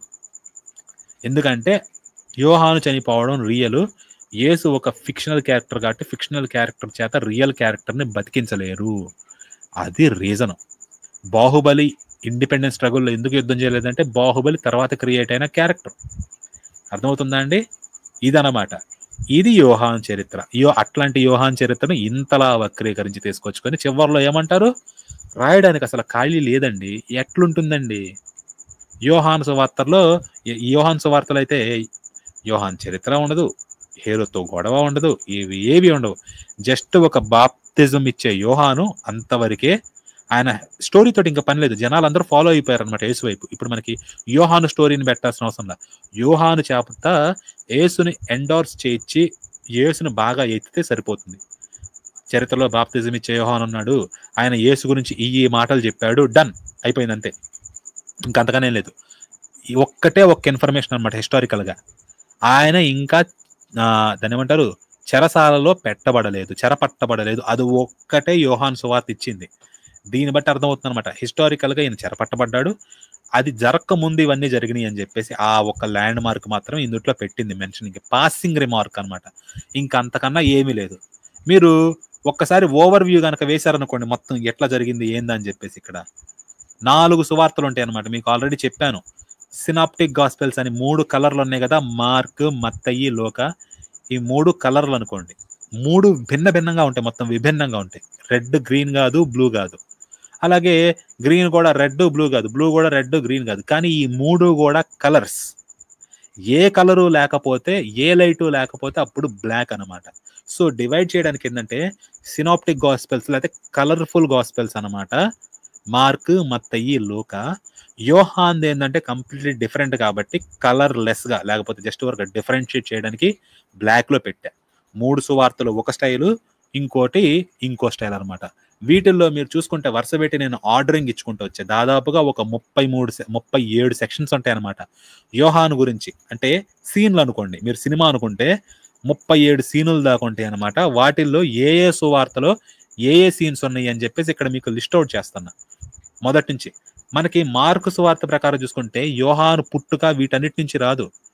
సీన్లు వరుస పెట్టుకుంటా వస్తే పుట్టుక, తర్వాత ఆయన గురించి ప్రవచనాలు, ఆయన పెరగడం, ఇవన్నీ అయిపోయిన తర్వాత ఎప్పుడో 11వ సీన్ దగ్గర యోహాను అరణ్యములో బాప్తిజం ప్రకటించుట దగ్గర మొదలవుతుంది అనమాట. ఇట్లా నెంబర్ వైజ్ గా వెళ్తా ఉంటాయి. తర్వాత మత్తయిలో చూసుకున్నారనుకోండి, మార్క్ ఎక్కడ మొదలవుతుందో మత్తయిలో కూడా యోహాన్ని అక్కడే మొదలు పెడతాడు. యోహాను అరణ్యములో బాప్తిజం ప్రకటిస్తా ఉన్నాడు అని. మార్క్, మత్తయి ప్యారలల్ గా చూడండి, కంటిన్యూ అవుతూ ఉంటాయి. 11, 12, 12, 14, 17, 17, 22, 22, 23 మార్కులో ఉంటుంది, 27లో ఉంటుంది అన్న. ఇక్కడ 23 ఉంటుంది, 27. తర్వాత మార్కులో 32 ఉండేది, మధ్యలో 29 వచ్చి చేరింది. ఏంటి? యేసు నా దూతను నీకు ముందుగా పంపుచున్నాను అని. యేసు అంగీకరించుటకు మీకు మనస్సుంటే రాబోవు ఏలియా ఇతడే అని చెప్పి, యేసు ఈ తరము వారిని గద్దించుట, ఇవన్నీ కూడా మత్తయిలో యాడ్ అయినాయి. తర్వాత మార్కులో 33, మత్తయిలో 33, 34, 34, 35, 35, 36, 36, 37, 37 ఇవన్నీ ఉంటాయి. బట్ లూకా దగ్గరకు వస్తే టోటల్ గా గేమ్ మారిపోతుంది. 11వ సీన్ దగ్గర నుంచి ఉంది కదా మార్క్, మత్తయి. లూకాలో 1 యేసు, జకర్యా వీళ్ళందరూ కూడా నిందారహితులుగా ఉండడం, గబ్రియేలు యోహాను పుట్టుకని ప్రవచించడం, ఎలిజబెత్ గర్భాన్ని ధరించడము, గర్భంలో యోహాను గంతులేయడము, యోహాను పుట్టడమా, సున్నత, నామకరణమా, యోహాను ఘనత, ఎదుగుదల, అరణ్యంలో ఉండడం, ఇవన్నీ అయిపోయిన తర్వాత దేవుని వాక్యం ఆయన దగ్గరికి రావడం, ఇవన్నీ అయిపోయిన తర్వాత అప్పుడు ఈ 11వ సీన్ అనమాట, యోహాను అరణ్యంలో బాప్తిజమాన్ని ప్రకటించడం. ఇక్కడ నుంచి మత్తయి తోటి క్లోజ్ గా మూవ్ అవుతుంది. డిఫరెన్స్ ఏంటి? 13వ సీన్ అనమాట. జనులందరూ కూడా యోహాన్ దగ్గరకు వచ్చి మేమేమి చేయాలి అని అడుగుతారు. జనులు అడుగుతారు, సుంకర్లు అడుగుతారు, సైనికులు అడుగుతారు, వీళ్ళందరూ అడుగుతారు. అది మిగతా వాటిలో లేవు. ఇక్కడ 13వ సీన్ అనమాట. తర్వాత 14 ఉంటుంది, తర్వాత మళ్ళీ 15 మిగతా వాటిలో ఉండదు, ఇక్కడ ఉంటుంది. హేరోదు సకల దుష్కార్యముల నిమిత్తము ఈ పని చేశాడని చెప్పేసి. తర్వాత 17వ సీన్ ఏంటి? యేసు బాప్తిజం అనమాట. తర్వాత 22, తర్వాత 23 మిగతా వాటిలో ఉంటుంది కానీ ఇక్కడ ఉండదు. ఏంటి 23వ సీను? యోహాను చెర, యేసు సువార్త అది ఇక్కడ కంప్లీట్ గా స్కిప్ అయిపోతుంది అనమాట. యేసు యోహాను యొక్క శిష్యుల ఉపవాసం కానీ వీడి దగ్గరికి వస్తుంది అనమాట. తర్వాత కిందకు వచ్చారనుకోండి 30 అనేది ఇందుట్లో కూడా ఉంటుంది, 31 ఉంటుంది, కానీ తర్వాత 32 తోటి ఎండ్ అనమాట. 32 ఏంటి, హేరోదు యోహాను మృతుల్లో నుండి బ్రతికాడు లేచాడు అని చెప్తాడు. మిగతా వాటిలో ఏంటంటే తర్వాత ఈ నాట్యం కానీ ఇవన్నీ ఉంటాయి కథలు. బట్ లూకా సువార్త ఏంటంటే అక్కడతోటి ఎండ్ అనమాట. నేను అతను చూడాలి, ఎవడరా వీడు, యోహాను నేను చంపేశాను కదా, ఎవడు వీడు, అతను చూడాలంటాడు అనమాట. యేసు పారిపోతాడు అనమాట. అక్కడతోటి యోహాను కథనం ఎండ్ అయిపోతుంది లూకాలో. బట్ యోహాను సువార్తలో మీరు చూసినట్టుగానే కంప్లీట్లీ డిఫరెంట్ ఉంటుంది అనమాట. డిఫరెంట్ సీక్వెన్స్ ఉంటుంది. ఇది మనం ప్లాన్ చేయాలనుకుంటే రఫ్ గా ఎక్కడ జరుగుతుందంటే ఈ 7 వరకు కూడా లోకాలో ఉంటుంది అనమాట, దేవుని వాక్యం చుట్టూ వరకు. ఆ తర్వాత ఈయన బాప్తిజం ప్రకటిస్తూ ఉంటాడు మిగతా వాటన్నిటిలో. ఆలోపేంటి, ఇక్కడ పంపిన వాడికి సాక్షిగా యోహాను చెప్పడము, యోహాను సాక్ష్యం ఇవ్వడము, నీవెవడమని చెప్పి యూదులు అడగడము, యోహాను ఇదంతా అయిన తర్వాత యోహాను బాప్తిజం ప్రకటించడం, యూదులు చెడగడం, ఇదంతా అక్కడ పెట్టాను జస్ట్ మ్యాచ్ చేయాలి కాబట్టి. ఆ తర్వాత మిగతా మీరు ఇక్కడ చూసినవన్నీ కూడా 3 సువార్తలతోటి ఈ పాయింట్లు మ్యాచ్ కావు.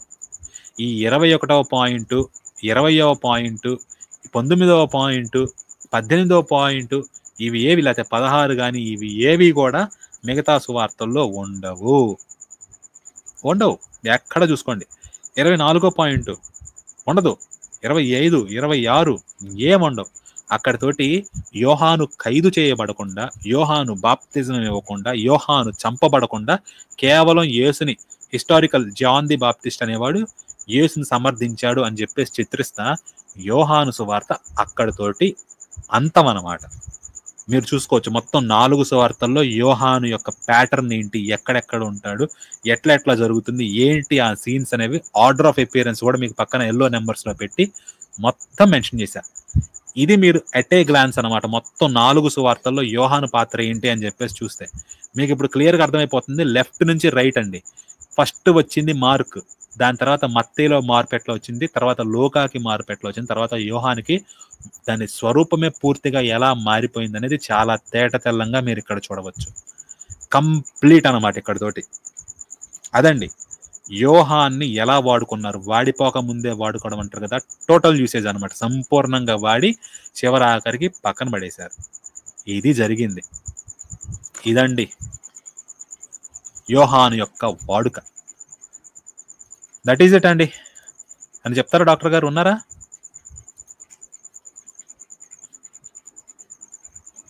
ఆ 2 hours లో కంప్లీట్ చేద్దాం అనుకున్నానండి ట్రూత్ గారు. బట్ పెద్ద మ్యాటర్ కదా, దీన్ని సెకండ్ పార్ట్ కి సాగదీయడం కన్నా ఇప్పుడే కంప్లీట్ చేసేయడం బెటర్ అనిపించింది అనమాట. అందుకే ఇప్పుడే కంప్లీట్ చేశాను. సో మీకు ఇదంతా చూసినాకండి అట్లీస్ట్ ఈ ఎంత హార్డ్ కోర్ క్రైస్తవుల కన్నా కానీ ఇది అనిపించాలి, ఏదో తేడాగా ఉందేంటి, అది అనిపించాలన్నమాట. ఎంత టోళ్ళకు కూడా అది అనిపించకపోతే నేను ఏ హెల్ప్ చేయలేనండి.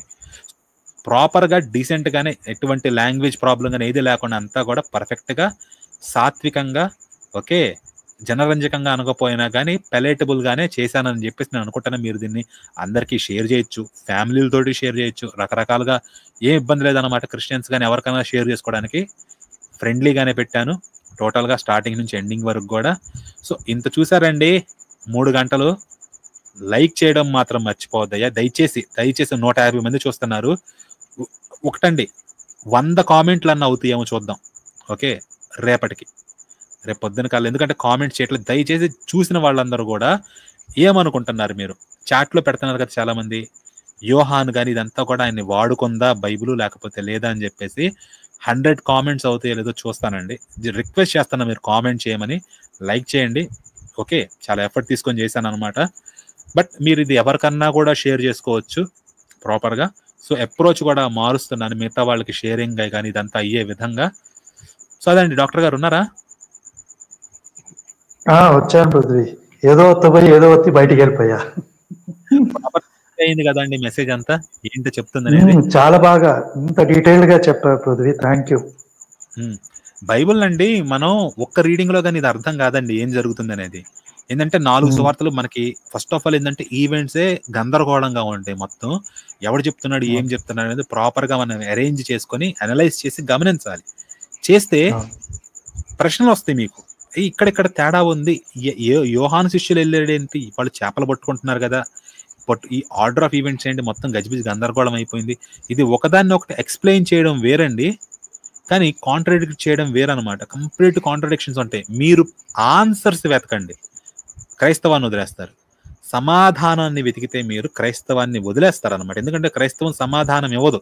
ఏం చెప్తుంది?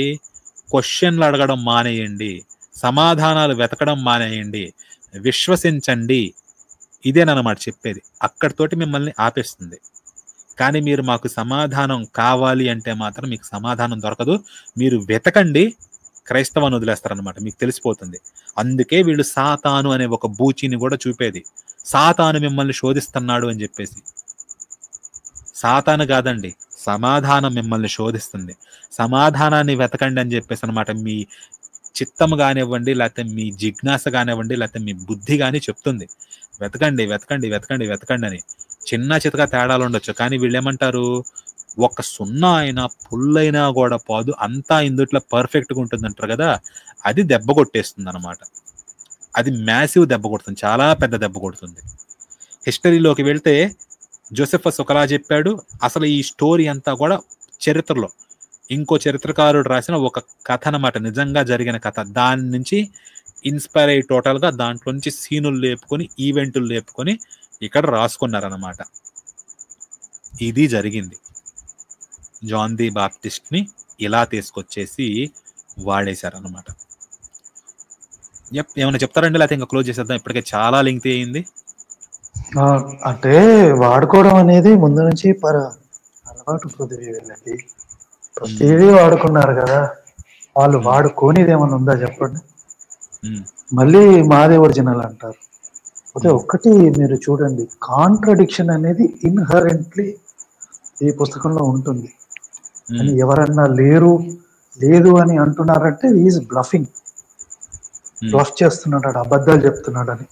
పోతే ఈ రోజు క్రైస్తవులు చేసేది ఏంటంటే వాళ్ళ అవసరాన్ని బట్టి, అంటే జాన్ ద బాప్టిస్ట్ ని ఎలా అయితే బైబిల్ రాసే వాళ్ళు వాడుకున్నారో అలాగే వీళ్ళు ఆ కాంట్రడిక్టరీ పదాలని వాడుకుంటారు, అటు ఇటు తిప్పి. బట్ అల్టిమేట్లీ ఏంటంటే జవాబు ఇవ్వమంటే జవాబు ఇయ్యరు, కన్ఫ్యూజ్ చేసి మిమ్మల్ని కన్విన్స్ చేయడానికి ట్రై చేస్తారు. సో ఆ ట్రాప్ లో ఎప్పుడు పడొద్దు. అది నేను చెప్పాలనుకున్నాను. పృథ్వీ, క్లోజ్ చేసేయండి.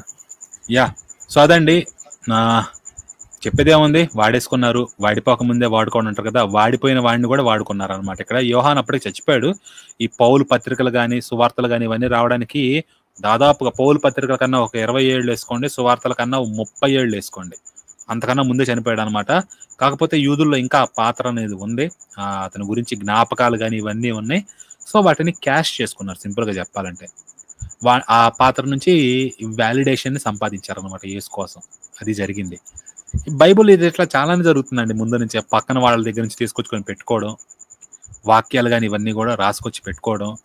అంతేకాకుండా తర్వాత వాళ్ళ పండగలు కానీ వీటన్నిటి నుంచి కూడా తీసుకొచ్చి పెట్టుకోవడం, వాళ్ళ సంస్కృతుల్ని నాశనం చేసి ఆ కల్చర్లో వీళ్ళకి ఉపయోగపడతాయి అనుకునేవి కూడా వీళ్ళు అడాప్ట్ చేసుకోవడం. ఇదంతా కూడా కామన్గా మనం హిస్టరీలో కానీ ఇదంతా గమనించవచ్చు. ఇది క్రిస్టియానిటీ కొత్త ఏం కాదు, మనకి మామూలుగా విడిగేదన్నా కొత్తగా అనిపిస్తుందేమో కానీ క్రైస్తవంలో కొత్త కాదు.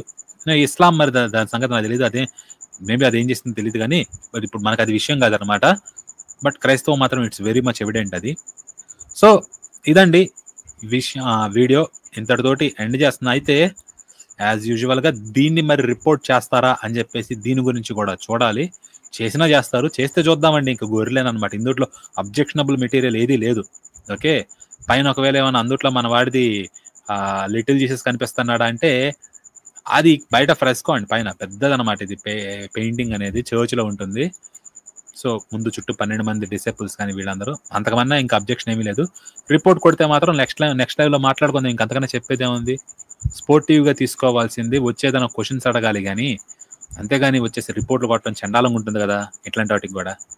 సో అదండి, హోప్ మీకు వీడియో బాగా హెల్ప్ఫుల్ అయింది అనుకుంటున్నా.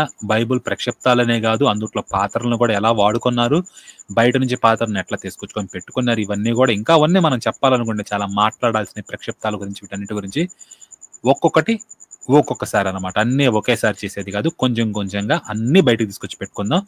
బైబుల్ని నిజంగా తెరుద్దాం. తెరిచిన పుస్తకం అంటారు కదా, అసలు పుస్తకం ఏంటనేది చర్చిల్లో తెరవరు, నేను తెరుస్తాను, మేము తెరుస్తున్నాం అందరం కూడా కలిసి.